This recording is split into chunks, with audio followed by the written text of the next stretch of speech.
Would you like to have more energy, less inflammation, and see subtle improvements in your health in just a few weeks? This meat stock recipe is the foundation you may just be missing.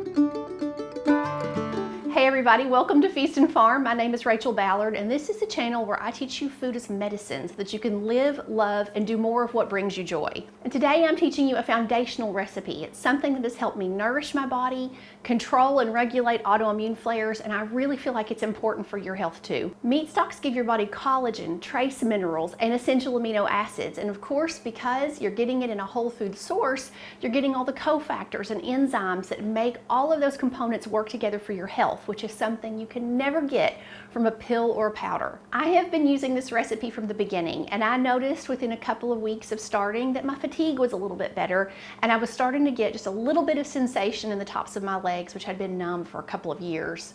This is powerful healing food, and I don't want you to skip it if you possibly can. I do want you to notice though that this is not bone broth. Bone broth, which is highly marketed today, is a long cook process, usually 24 to 36 hours of just bones. Meat stock is a lot more easy for your body to digest and absorb when you are beginning a healing journey. If you have neurologic issues like migraines, anxiety, depression, multiple sclerosis, or a disease like mine, sometimes taking in bone broth can irritate your neurologic system and make your symptoms worse.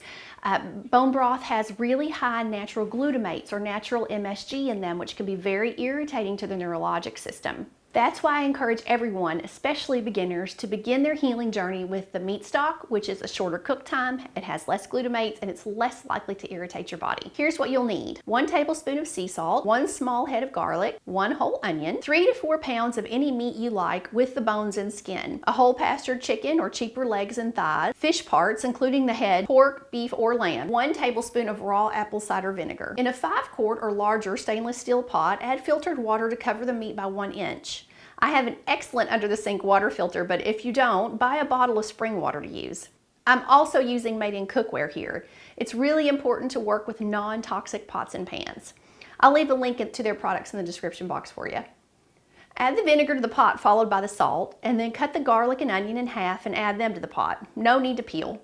Let the mixture sit for 30 minutes. This is really important. It allows the vinegar to pull the minerals from the bones of the meat and into the stock where you can use it. After 30 minutes, turn the heat on medium-low and cover. Let the mixture slowly come up to a gentle simmer and then skim off any foam that may float to the surface. Try not to let your stock boil hard at any point in this process. Save the meat for any recipe that calls for cooked chicken. Cool all of your stock totally and then transfer it to jars and refrigerate it for up to a week.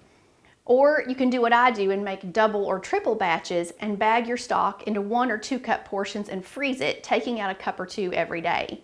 I know plastic bags are not ideal to use, but I have plans to move away from those as soon as I can. If you're having a sudden illness or an autoimmune flare, you can drink up to 5 cups a day of meat stock as long as it's okay with your healthcare provider.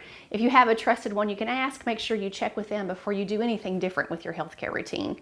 Sometimes it's easier when you're beginning to just blend your meat stock into a different recipe, like a soup or a stew. I have this great Thai cow soy soup that I often use mine in, and you'll want to check it out right here. I'll see you in that video, and have a great day. See ya.